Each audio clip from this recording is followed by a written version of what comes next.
Previously, we drove deep into the jungle roads of Bentong, remember?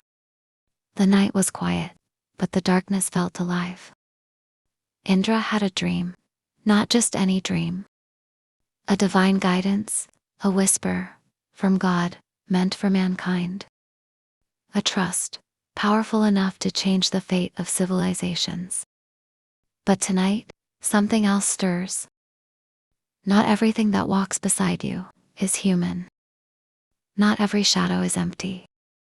And not every voice in the dark is yours. What's coming is ancient, hidden, cunning. It's not something you see, it's something you feel. Stay close. And remember the dream. Because once the veil lifts, there's no going back.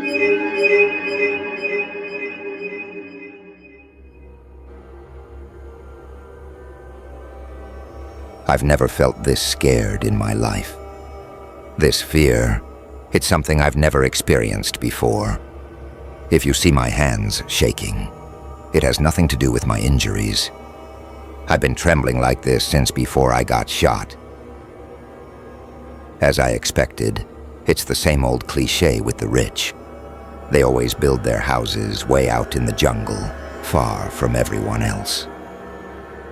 The street lamps don't help at all. The light does nothing to ease the fear.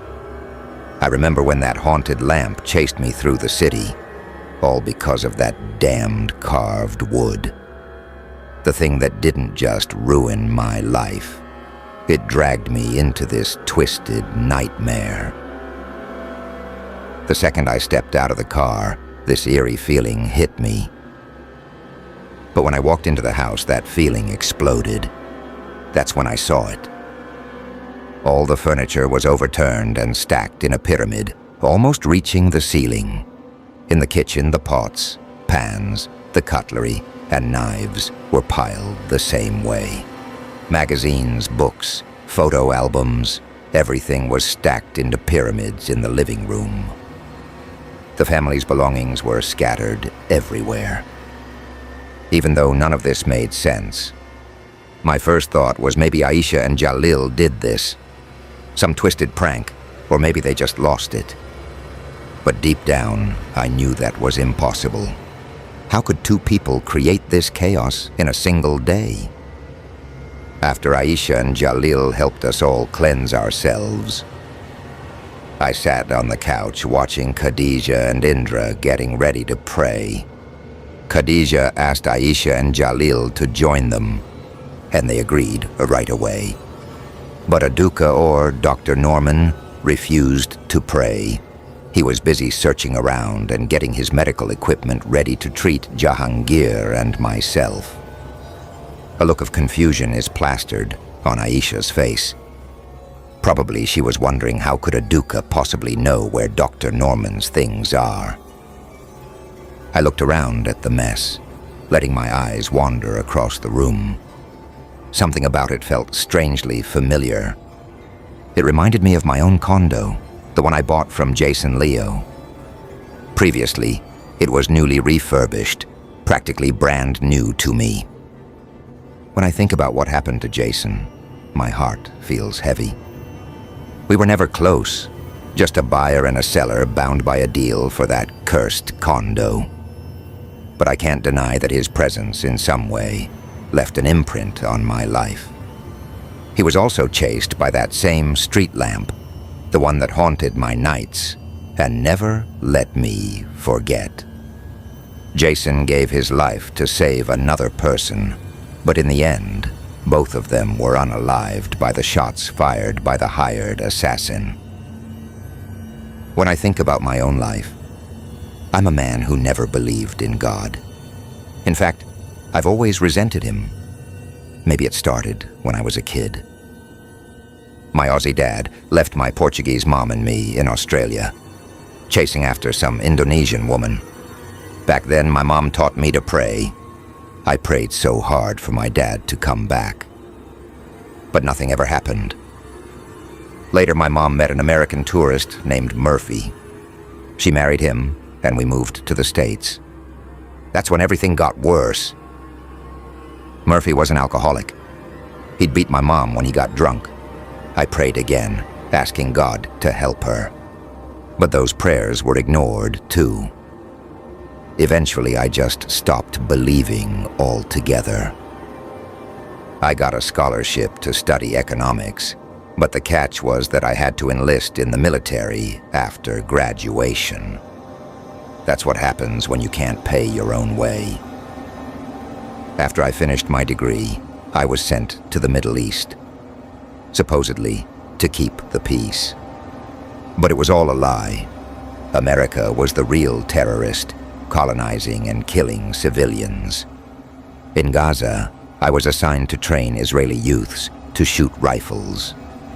They were using live targets, Palestinian mothers and kids. That broke me. I came home with PTSD.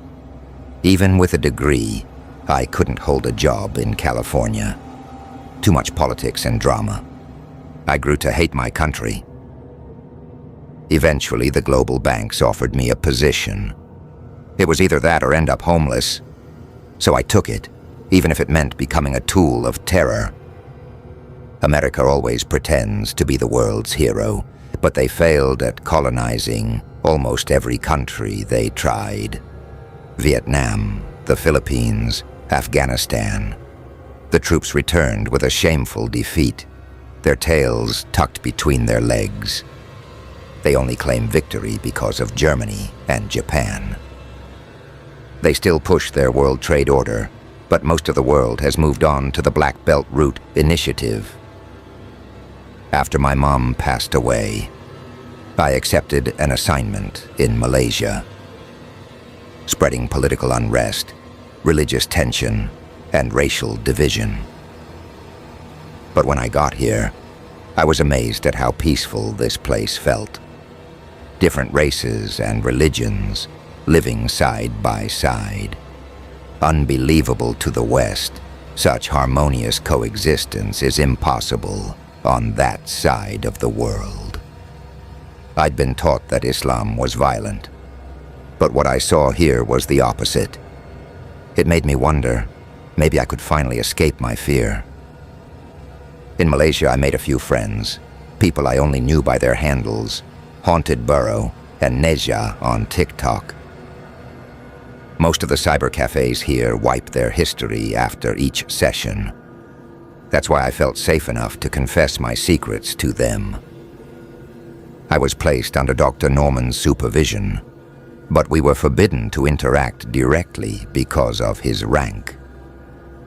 Back in the present, I watched them praying, so calm. And then, a Duca or Dr. Norman came over and sat beside me with a first aid kit. You know, I never learned how to pray like that, He said. I pray to myself. That's when I realized Dr. Norman was a real Satanist. But after all the supernatural crap at the shrink, my hatred toward him got complicated. I thought I'd left the curse of the states behind. Instead, I'd walked right into something worse. Out of the frying pan, straight into the fire. Watching them pray, I felt something peaceful. But every time I looked at Dr. Norman, the rage came back stronger. Without thinking, I stood up and moved next to Jahangir. I didn't know how to pray, but I copied them. When I prostrated, I felt everything I'd been carrying finally lift. This deep calm settled over me, and before I knew it, I was sobbing, like a child who just wanted his mom. Auntie Khadija touched my shoulder, and I sat up, crying so hard I couldn't stop. Where's my good boy? She whispered. Where's my brave little prince? She held out her pinky finger.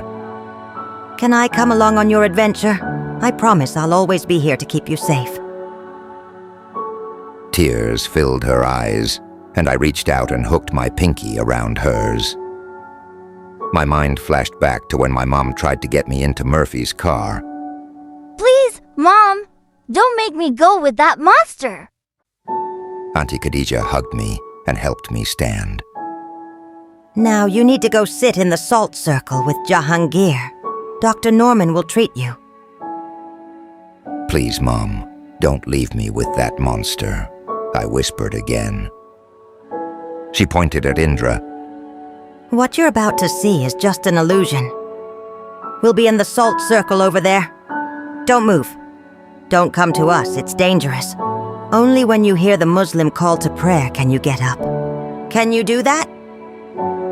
Auntie Khadija turned to me, her eyes locked onto mine, sharp, intense, like she could see straight through my soul.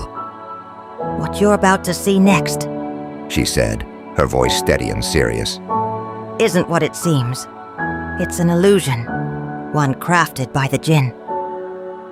In Islam, we believe that Allah created another realm.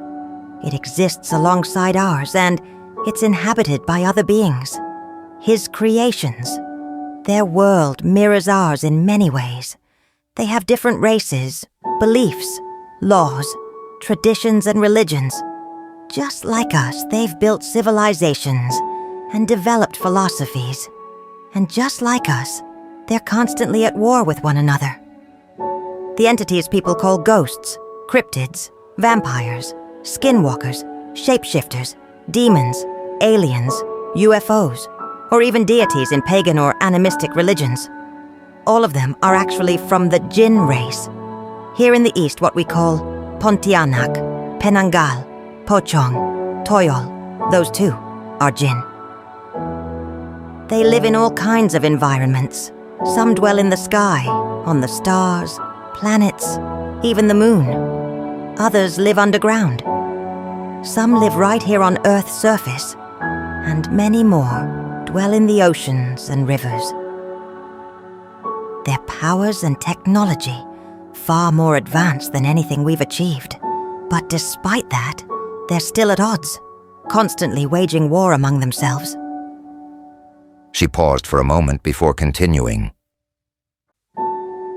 What we usually call ghosts, or hantu in our culture, are actually a specific type of jinn known as qareen. In Islam, we believe that Allah assigns a qareen to every human being before birth. It stays with us throughout our lives, living inside us from the womb until we die. And unlike humans, jinns, including qareen, can live between 500 to 1,000 years. So when someone dies, their qareen doesn't. It lingers in this world, and sometimes it takes on the appearance of the person it once inhabited. She looked me straight in the eyes again. What you're about to witness is one of them. A qareen, not from the jinns under Dr. Norman's control, but from an entirely different faction. She leaned in slightly and said, with quiet intensity, Now that you know the truth, brace yourself. Don't lose your head. Don't try to be a hero. Think. Use your mind. And the knowledge I just gave you as your shield. I hugged her tight, ignoring the look Indra shot me. Then, I went inside the circle of salt, sat down beside Jahangir, who's currently being treated by Dr. Norman or Aduka, and waited for my turn.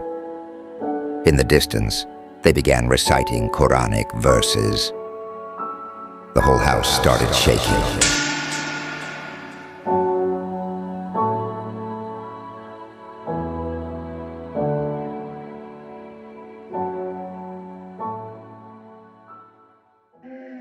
Before you go, I invite you to share this story with someone who still believes in the power of faith, or someone who has sworn it off forever. Please like this video if it unsettled you, comment below with your thoughts or your own encounters with the darkness, and subscribe to Haunted Burrow so you never miss the next descent into the unknown. And if you dare, share this episode with a friend who thinks they're safe from nightmares. Until we meet again, sweet dreams, and even sweeter nightmares.